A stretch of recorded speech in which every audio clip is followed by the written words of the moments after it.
Welcome to TAC Service. Shalom teman-teman semua, sebentar lagi kita akan beribadah. Sebelum kita beribadah, saya akan membawakan beberapa pengumuman yang penting buat teman-teman semua. Nah, di TAC ada beberapa call teman-teman. Sepanjang ini sudah ada 5 call di TAC. Buat teman-teman yang mau bergabung ke call, bisa menghubungi atau bisa lihat di gambar berikut ini.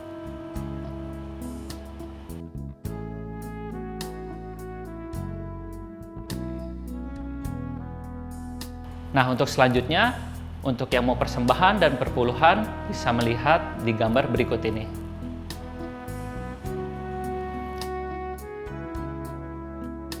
Oke, itu aja teman-teman, pengumuman dari saya. Semoga ibadah hari ini bisa memberkati teman-teman semua.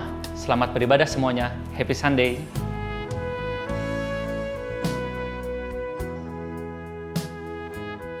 Shalom saudara, dalam Voice of Pentecost kali ini kita akan membahas tentang kualitas bukan popularitas. Bagaimana kita dapat selalu mengambil keputusan yang berintegritas dan berani menghidupinya. Pada keadaan saat ini, dengan adanya pembatasan sosial dan segala sesuatu yang dibuat serba online, integritas kita menjadi sangat diuji. Misalnya, ketika meeting online sengaja mematikan video seolah mengalami gangguan teknis, padahal untuk mengerjakan hal yang lain. Integritas tidak hanya bicara soal keselarasan antara ucapan dan perbuatan, tetapi adalah keputusan yang kita buat secara totalitas dan konsisten. Maksudnya, terus-menerus melakukan segala sesuatu berdasarkan prinsip kebenaran. Sekalipun keputusan tersebut berbeda dengan konsep yang dianggap lazim oleh dunia. Bahkan jika keputusan tersebut terlihat merugikan untuk kita. Seperti yang diajarkan oleh Tuhan Yesus dalam Matius 5 ayat 37, jika ya, hendaklah kamu katakan ya. Jika tidak, hendaklah kamu katakan tidak. Apa yang lebih daripada itu berasal dari si jahat. Kita harus selalu berhikmat serta siap untuk berpegang teguh pada prinsip kebenaran. Saudara mungkin pernah menghadapi situasi yang memaksa saudara melakukan sesuatu yang tidak benar, baik di pekerjaan, bahkan di pelayanan atau hubungan sosial, entah karena diminta atasan atau orang yang kita kasihi. Tapi justru pada situasi seperti inilah kita dapat menerapkan ajaran Kristus untuk memiliki keberanian dan hikmat untuk berkata tidak, sekalipun dengan berbagai resiko yang harus kita hadapi. Jika kita berkompromi satu kali saja, kita akan diminta berkompromi lagi di lain kesempatan. Lambat laun, kita akan menjadi terbiasa dan pada akhirnya tidak merasa lagi bahwa perbuatan tersebut salah. Setiap hari, kita dihadapkan oleh pilihan demi pilihan, tidak terkecuali tantangan dan godaan yang menguji ketaatan kita kepada Tuhan. Apa yang harus kita lakukan ketika tantangan atau godaan itu datang? Yang pertama, tidak larut dengan dunia. Di zaman postmodern ini, toleransi dibuat mengarah kepada kompromi yang berbeda dengan kebenaran Alkitab. Orang yang toleran selalu dianggap berpikiran luas, bebas, dan humanis. Sehingga orang percaya yang berani berdiri teguh dalam mempertahankan kebenaran firman Tuhan dalam kehidupan sehari-hari semakin berkurang. Kompromi pun sudah dianggap biasa di kalangan gereja yang dulu menekankan pentingnya ketaatan pada firman Tuhan. Keadaan ini mengingatkan akan kisah Daniel, seorang pemuda Israel yang mengalami pembuangan saat Yerusalem ditaklukkan oleh Babel. Pada saat itu, Raja Babel membawa Daniel dan orang-orang terbaik lainnya untuk diajar ilmu pengetahuan dan dibentuk karakternya. Mereka sangat diistimewakan dengan harapan orang-orang tersebut akan loyal kepada Babel. Namun, walaupun mendapatkan kehidupan yang enak dan masa depan yang cerah, Daniel tetap memilih untuk menjalankan perintah Tuhan. Dia tidak memakan makanan raja yang tidak sesuai dengan hukum Taurat. Daniel sadar, sebagai anak Tuhan, ia harus tetap taat, walaupun hidup di tengah bangsa yang tidak mengenal Tuhan. Yang kedua, tidak malu menghidupi kebenaran. Hidup dalam kebenaran adalah hidup tanpa kepalsuan, hidup dengan jujur. Yesus adalah kebenaran. Sebagai pengikut Kristus, kita harus memperkatakan dan mempraktekkan kebenaran dalam hidup. Orang menganggap perintah-perintah yang diberikan Yesus terlalu kaku dan tidak relevan pada zaman ini. Padahal, memang kebenaran tidak bergantung pada perasaan, pengalaman, atau penafsiran yang bersifat subjektif. Kebenaran Allah adalah benar tanpa pengecualian. Orang Kristen yang sejati akan melihat integritas dirinya sebagai suatu harga diri terpenting. Kita tidak perlu merasa takut berpihak kepada kebenaran. Alkitab berkata pada 1 Petrus 4 ayat 16, jika ia menderita sebagai orang Kristen, maka janganlah ia malu, melainkan hendaklah ia memuliakan Allah dalam nama Kristus itu. Biarlah kita tetap mempertahankan kebenaran dan memuji Tuhan. Yang ketiga, hidup seperti Yesus hidup. Yesus adalah kebenaran. Untuk dapat hidup secara benar, maka kita harus hidup dalam Yesus. 1 Yohanes 2 ayat 5-6 berkata, "Tetapi barang siapa menuruti firman-Nya, di dalam orang itu sungguh sudah sempurna kasih Allah. Dengan itulah kita ketahui bahwa kita ada di dalam Dia.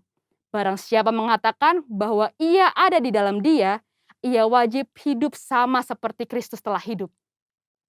Hidup menjadi sama seperti Kristus merupakan kehendak Bapa. Yesus menjelaskan lebih lanjut dalam Matius 5 ayat 48. "Karena itu haruslah kamu sempurna, sama seperti Bapamu yang di surga adalah sempurna." Jika kita berkata hidup dalam Bapa, kita menjadikan Yesus sebagai Tuhan dan Juru Selamat di dalam hidup ini. Dan kita wajib hidup sama seperti Yesus telah hidup. Mari kita minta pertolongan Roh Kudus untuk memimpin hidup kita pada zaman sekarang. Kita harus menyadari bahwa kita adalah anak Tuhan, maka kita harus hidup sesuai dengan firman Tuhan. Seperti Kristus taat mengerjakan apa yang ditetapkan oleh Bapanya. Itulah yang menjadi kunci keberhasilan Kristus. Seringkali kita berpikir bahwa hidup sama seperti Kristus menjadikan hidup kita terkekang dan menderita. Padahal, jika kamu tetap dalam firman-Ku, kamu benar-benar adalah murid-Ku, dan kamu akan mengetahui kebenaran, dan kebenaran itu akan memerdekakan kamu. Seperti tertulis di Yohanes 8 ayat 31-32. Itulah sebabnya, selama di bumi, Yesus tidak pernah menyia-nyiakan kesempatan yang ada. Fokus hidupnya terpusat hanya untuk melakukan kehendak Bapa. Jadi, jika kita mengikuti teladan Yesus, kita akan hidup seperti Dia. Ketika dunia menawarkan kita untuk jadi serupa sepertinya, kita harus berani mengambil keputusan yang berintegritas, yaitu dengan berkata tidak. Tidak larut dalam dunia, tidak malu menghidupi kebenaran, dan yang terutama, hidup seperti Yesus telah hidup. Mari kita menjadi orang percaya yang berintegritas penuh di tengah dunia pada zaman ini.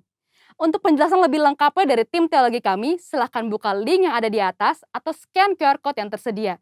Salam integritas, Tuhan Yesus memberkati. Shalom teman-teman TSI, berjumpa lagi di TSI Ibadah Online. Nah, apa kabar teman-teman? Pastinya baik-baik aja kan? Gak kerasa ya teman-teman, sekarang kita udah ada di awal September, yaitu artinya kita ada di akhir tahun nih teman-teman. Nah, aku mau ajak kita semua buat sama-sama tetap bersatu, tetap unity, dan juga jangan lupa berdoa dan jaga kesehatan ya teman-teman. Oke, sebelum kita masuk ke ibadah online kita, sama-sama kita siapin hati kita yuk, kita mau berdoa. Tuhan, terima kasih Tuhan atas berkat-Mu yang begitu besar Tuhan bagi kami semua Tuhan. Kalau kami masih ada sampai saat ini Tuhan, kami percaya Tuhan ini bukan suatu kebetulan, tapi karena kasih karunia-Mu dan kasih sayang-Mu terhadap kami semua dan keluarga kami Tuhan.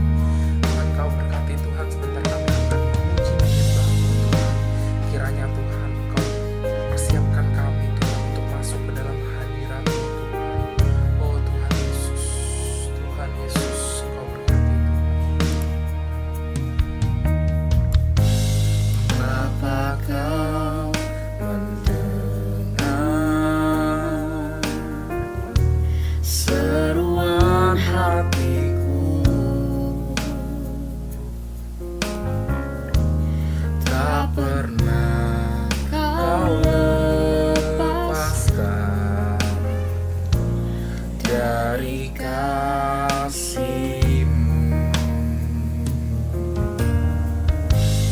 Lewat lembah gelap, Kau temani aku. Roh-Mu bekerja selalu untuk kebaikan-Mu.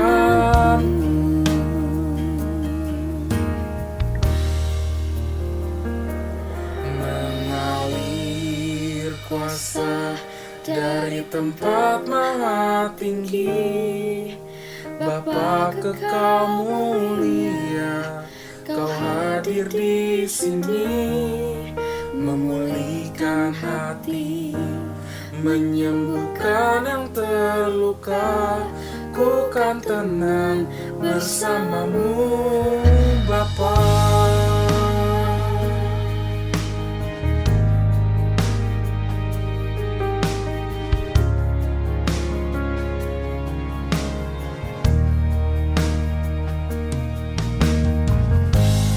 Lewat lembah gelap, Kau temani aku. Rohmu bekerja selalu untuk kebaikanku.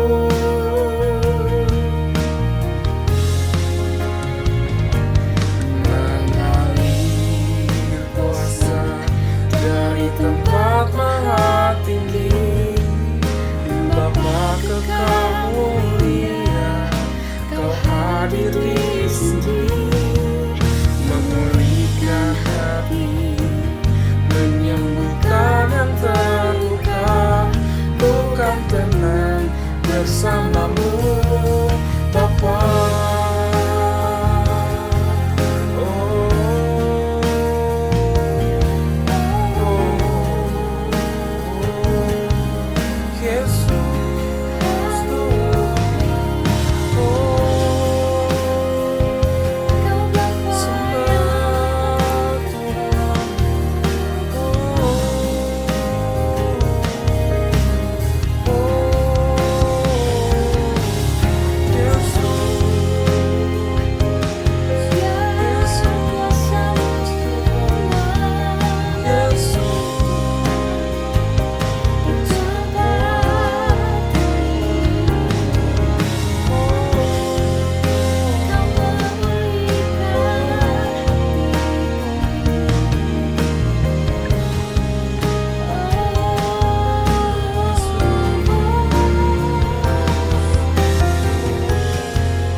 Mari sama-sama kita nyanyi.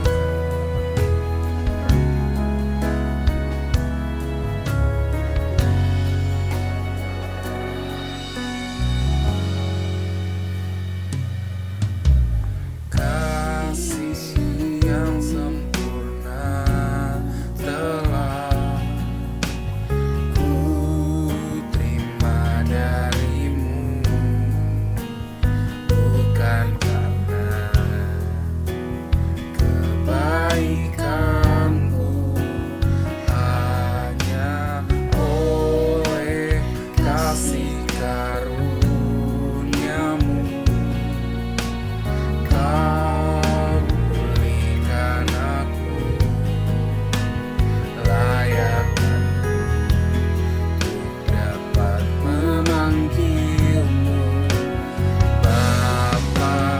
Kau beri yang ku minta saat ku mencari, ku mendapatkan.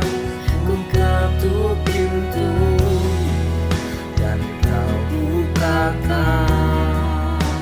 sebab Kau Bapa-Ku, Bapa yang kekal. Takkan Kau biarkan aku melangkah hanya sendirian. Kau selalu ada bagiku.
Tuhan, terima kasih Tuhan atas berkat-Mu Tuhan, kami boleh memuji menyembah-Mu Tuhan. Sebentar kami akan masuk ke dalam firman Tuhan.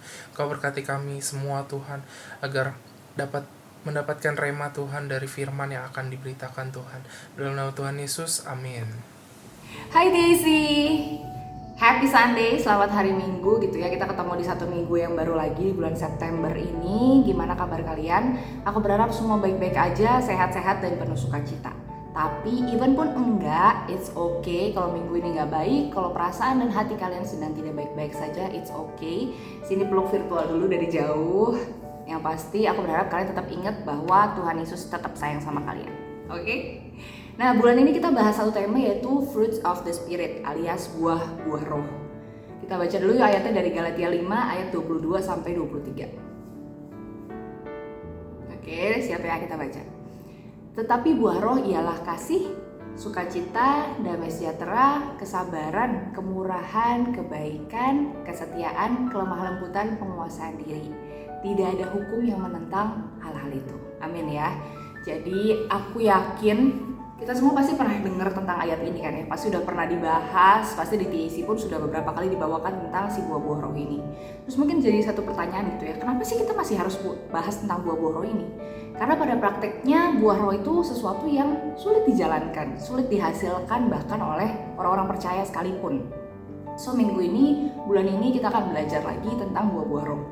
Di minggu lalu kita sudah bahas sama Kak Ferry tentang love atau mengasihi ya. Sesuatu yang kita pikir simple, sederhana, yang bisa kita lakukan setiap hari.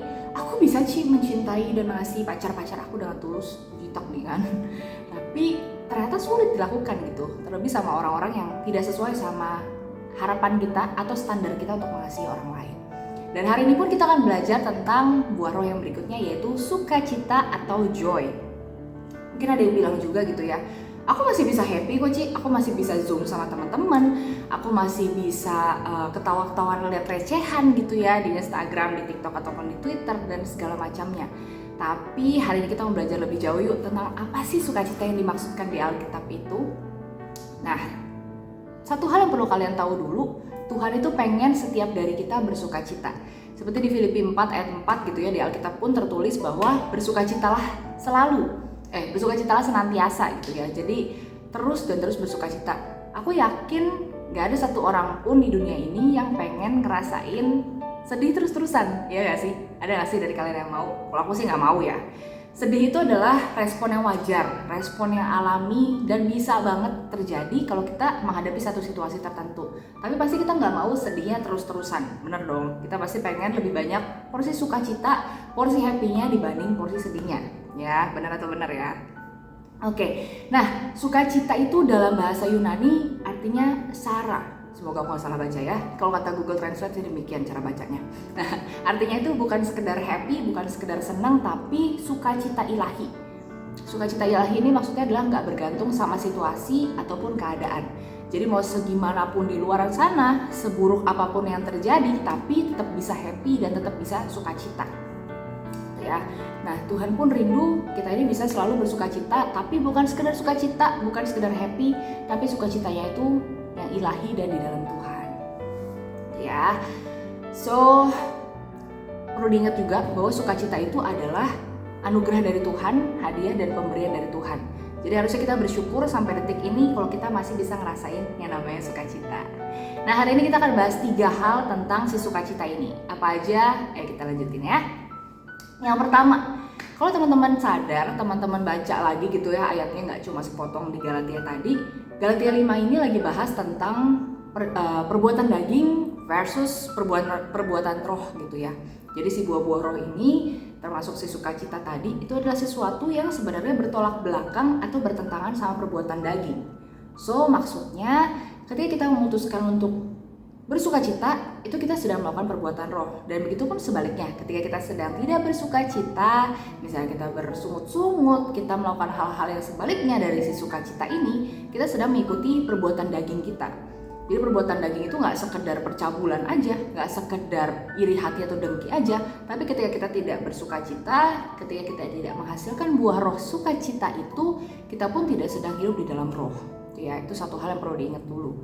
So keputusannya hari ini ada di tangan teman-teman. Teman-teman tuh pengen ikut roh atau pengen ikut kedagingan kita, gitu ya.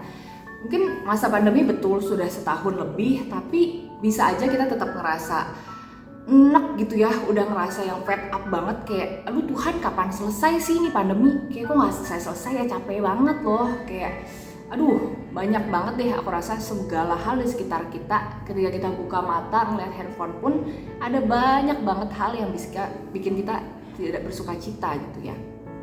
Atau di luar virusnya nih, mungkin bisa aja kita udah enak banget, udah muak banget sama namanya belajar online gitu ya. Bawaannya kalau setiap pagi tuh menggerutu, bawaannya setiap pagi tuh kayak aduh capek banget online tuh ya. Kayak kalau nggak, aduh sudahlah pagi ini kita siapkan untuk hanya mematikan mic dan mematikan kamera biar gurunya aja ngobrol sendirian gitu kan. Pokoknya ada banyak banget yang bikin kita bisa nggak bersuka cita. Atau mungkin di rumah, dengan di rumah aja semakin sering mama dan papa di rumah, bahasannya masih sama sih. Mungkin lebih sering berantem, lebih sering kita ngelihat pertengkaran piring-piring yang terbang atau apapun, mata-mata yang tajam dan pedes dan nyinyir ke satu sama lain, anything, I don't know.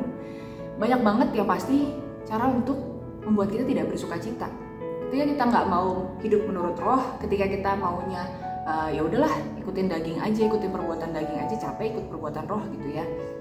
Dan akhirnya kita membiarkan diri kita untuk tidak bersuka cita. Itu sangat mungkin terjadi. So apa yang harus dilakukan? Yang harus dilakukan adalah teman-teman harus ingat bahwa sukacita itu adalah pilihan. Jadi teman-teman bisa memutuskan nih untuk mau bersuka cita ataupun enggak. Asal langkah yang paling pertama yang bisa dilakukan adalah dengan memuji dan menyembah Tuhan.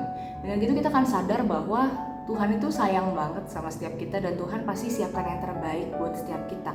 Jadi ya, dengan menyadari satu poin itu aja, satu poin itu dulu, kita bisa sadar bahwa kita ini seharusnya hidup dalam roh. Kita seharusnya itu hidup dalam sukacita itu. Atau yang kedua caranya misalnya dengan membuat thankful list. Ya, jadi kita nge-list hal-hal apa sih yang buat kita mengucap syukur, hal-hal apa sih yang membuat kita happy gitu di satu hari itu. Gak usah yang terlalu tinggi-tinggi gimana gitu. Sesimpel bisa bangun tidur, bisa nafas gitu ya. Atau mungkin ada kejadian-kejadian kecil yang lebih spesifik di hidup kalian. Misalnya bangun pagi udah ada sarapan, bangun pagi udah ada mama yang masakin, masakannya bergizi, masakannya enak gitu ya. Itu pun sesuatu yang perlu kita syukuri dan hargai gitu. Aku lagi tinggal jauh dari rumah dan gak bisa kayak dulu gitu. Kalau dulu tuh kayak mau bangun kesiangan pun buka pintu pasti akan tersedia sarapan gitu ya, udah disiapin sama nyokap udah yang bangun pagi gitu ya, udah nyiapin dan ya udah tinggal dibawa, tinggal berangkat.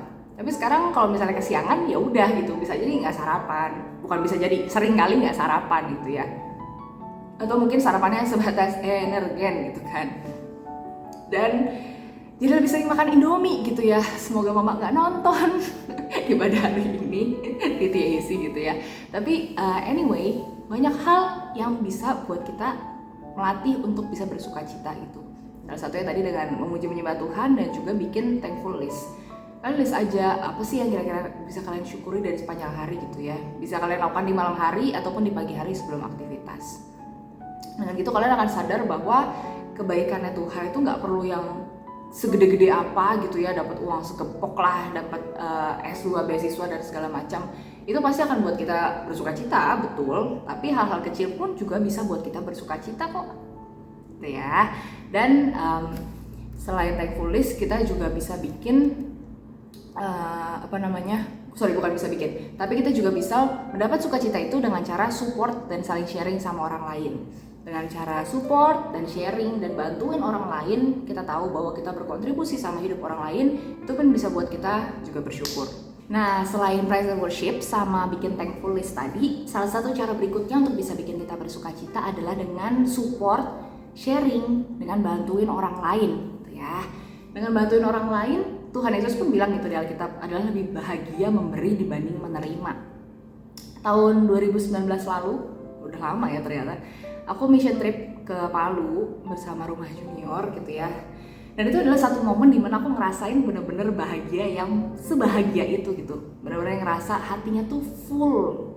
Itu pas lagi di satu desa yang pas malam itu bener-bener gelap total gitu ya. Cuma ada lampu kecil Petromak masih namanya, yang di rumah-rumah gitu ya, tapi di jalannya tuh gelap gulita, gelap total. Dan satu malam kita stay di sana, nyanyi puji sembah Tuhan gitu ya, cuma satu gitar, gelap-gelapan, nggak tahu gitu yang di depan tuh sebenarnya nyanyinya salah lirik atau gimana, nggak kelihatan sebenarnya, tapi kedengeran ya.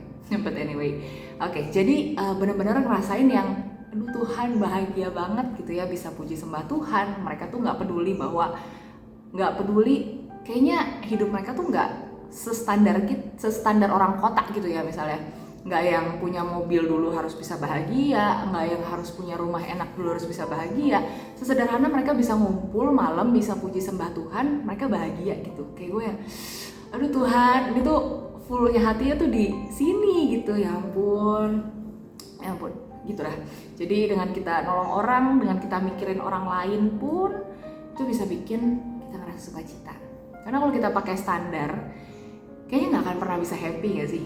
Kayak semakin banyak yang kita tahu, kayaknya semakin banyak dan semakin tinggi standar kita. Kalau misalnya teman-teman main TikTok gitu ya, atau di Reels kayaknya sudah ada juga gitu, pasti udah pernah lihat di video ini. Lagunya yang kayak gini, nggak tahu kalian kebayang nggak?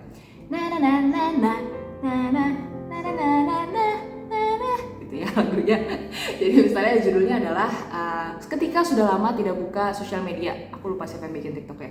Tiba-tiba yang kayak teman sudah S2, teman sudah nikahan, yang ini baru foto prewed, yang ini anak kedua gitu ya. Kayak aduh, kok kayaknya timeline hidup gue gini banget ya. Kok teman-teman tuh kayak udah punya pencapaian yang jauh lebih besar, jauh lebih cepat gitu ya. Tapi kenapa hidup gue masih gini-gini aja?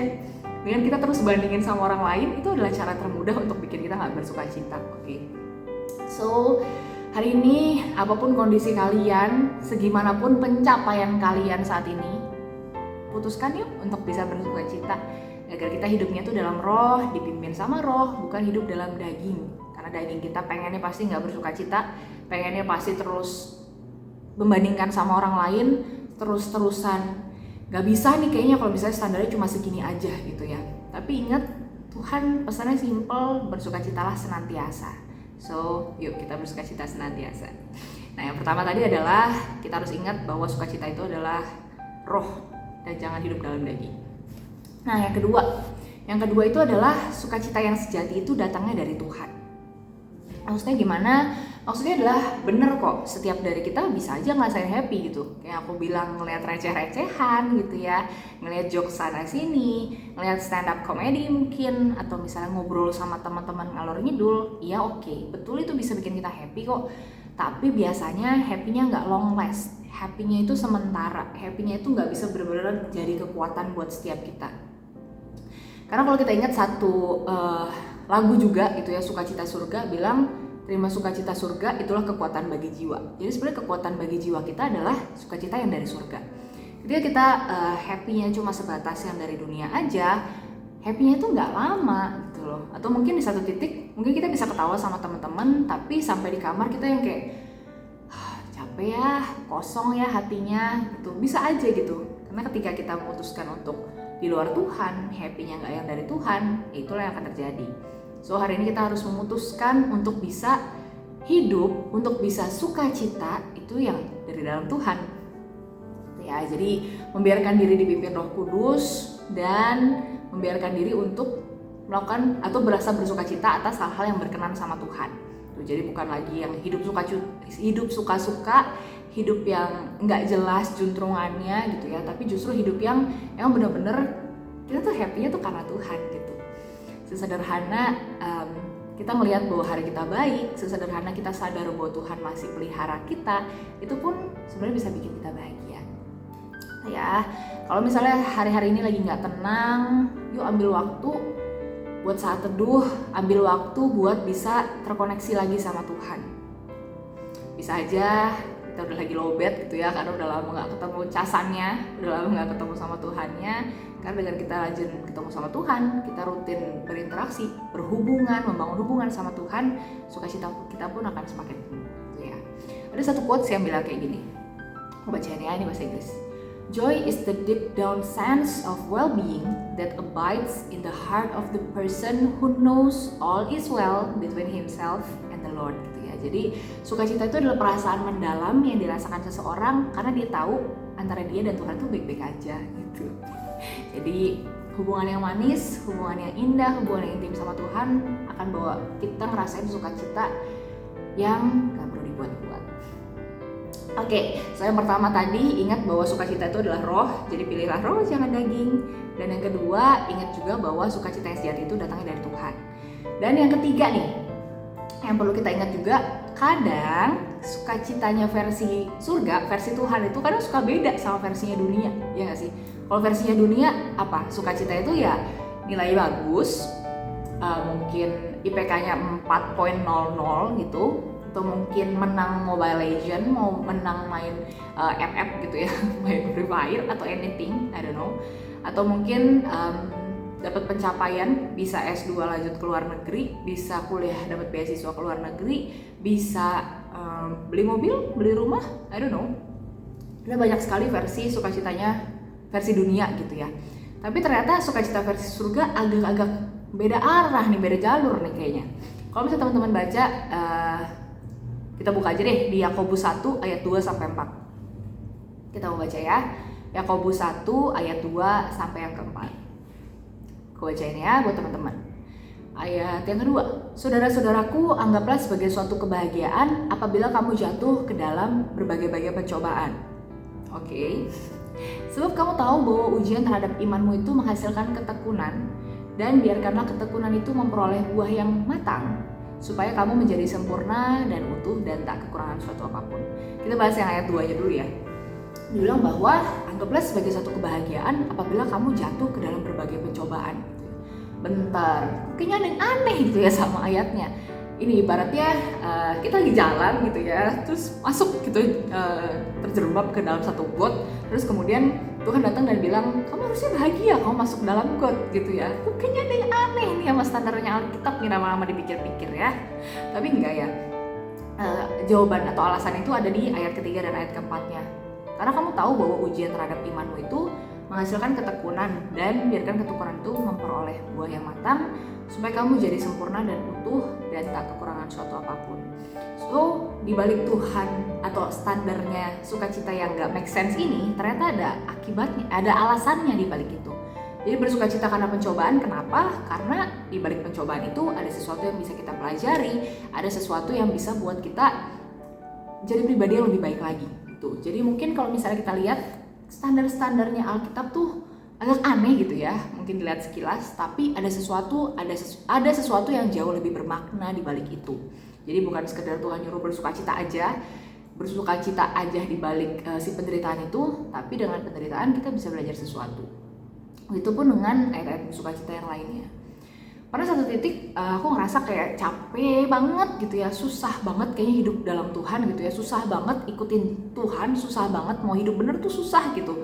Karena setiap hari kita hidup di dalam di lingkungan yang tidak semuanya orang yang kenal Tuhan gitu, tidak semuanya adalah orang-orang yang percaya dan yakin bahwa apa yang seharusnya dilakukan setiap hari itu sesuatu yang harusnya berkenan sama Tuhan. Tapi setiap hari kan kita hidup dikelilingi sama orang dunia, dikelilingi sama orang-orang yang nggak tahu nilai-nilainya Kristus gitu. Dan saat itu pun ngerasa kayak, aduh, kayaknya enak banget ya mereka hidupnya suka-suka gitu ya. Kayak capek banget nih Tuhan, hidup mau ikutin Tuhan tuh capek gitu ya. Tapi ternyata Tuhan bilang, ngelewatin pencobaan pun, ngelewatin tantangan hari demi hari pun kita harus tetap bersukacita. Karena in the end kita akan tetap keluar jadi pemenangnya, kita akan keluar jadi orang-orang pilihannya Tuhan gitu ya. Ini bahasannya berbeda lagi sih sebenarnya. But anyway, mungkin standar sukacita versi Tuhan tuh beda.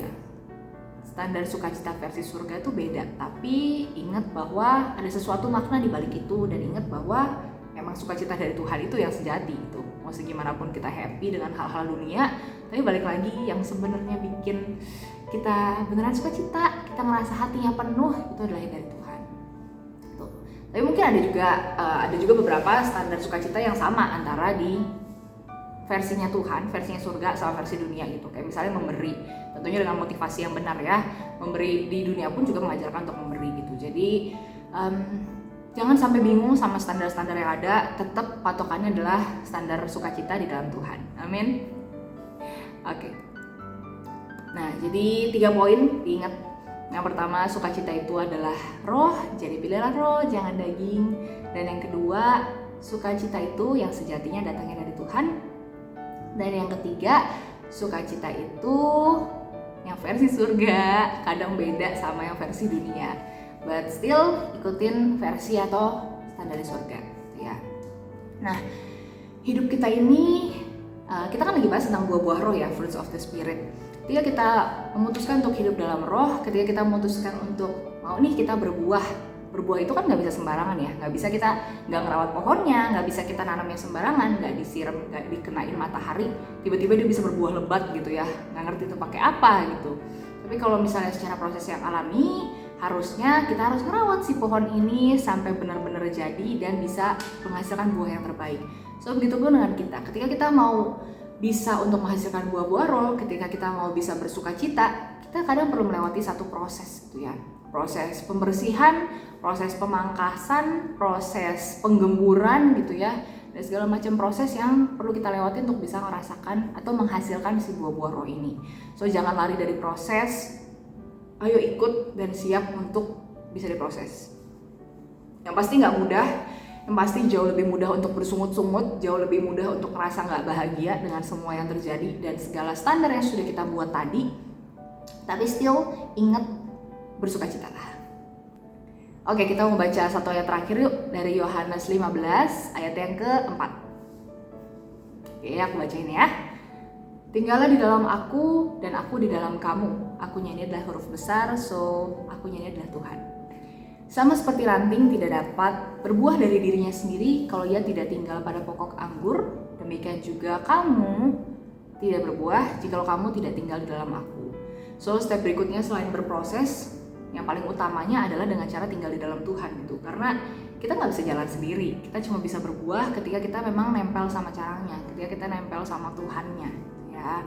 Jadi hari ini kita putuskan untuk bisa bersukacita di dalam Tuhan senantiasa, meskipun kadang kita anggapnya nggak make sense gitu ya. Kok bisa sih? Emang bisa ya nyangkal diri dan pikul salib tuh menghasilkan sesuatu yang baik, menghasilkan sukacita gitu ya. Sakit loh rasanya. Betul, tapi ingat di balik itu ada sukacita yang sejati ketika kita ikutin kehendaknya Tuhan. Amin ya. Banyak hal yang bisa bikin kita nggak bersukacita, tapi yuk kita putuskan hari ini aku mau bersukacita. Katakan sama-sama yuk. Aku mau bersukacita. Amin ya teman-teman. Oke, semoga firman hari ini memberkati. Seperti firman ini memberkati aku berharap firman ini pun jadi kekuatan juga buat setiap kita. Kita berdoa yuk.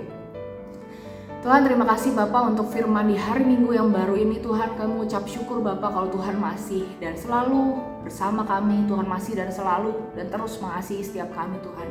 Bapak, hari ini kami belajar untuk bisa terus bersukacita Bapak. Kami tahu gak mudah Tuhan, kami tahu standarnya dunia tinggi Tuhan untuk bisa happy Tuhan, untuk bisa sekedar bersukacita Bapak. Tapi pagi ini kami mau katakan Tuhan, kami mau memutuskan untuk bersukacita, kami mau menghidupi apa yang sudah Tuhan berikan buat setiap kami Tuhan. Kami mau berbuah Bapak, biar kami bisa selalu dan senantiasa merasakan sukacita itu Tuhan. Di dalam keseharian kami, di dalam sekolah kami, studi kami Tuhan, dan di dalam keluarga kami, dan di dalam apapun yang kami kerjakan Tuhan, kami rindu untuk selalu bersukacita ya Tuhan.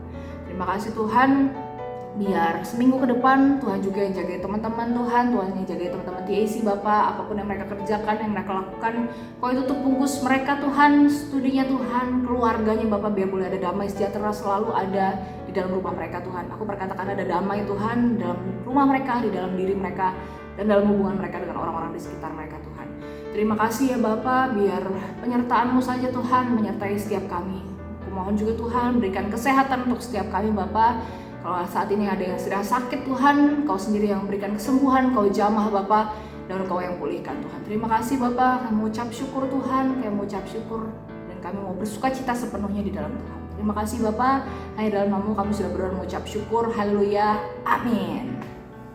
Thank you semuanya, happy Sunday teman-teman, bye-bye. Terima kasih buat teman-teman semua yang udah tune in, gabung di ibadah kita hari ini.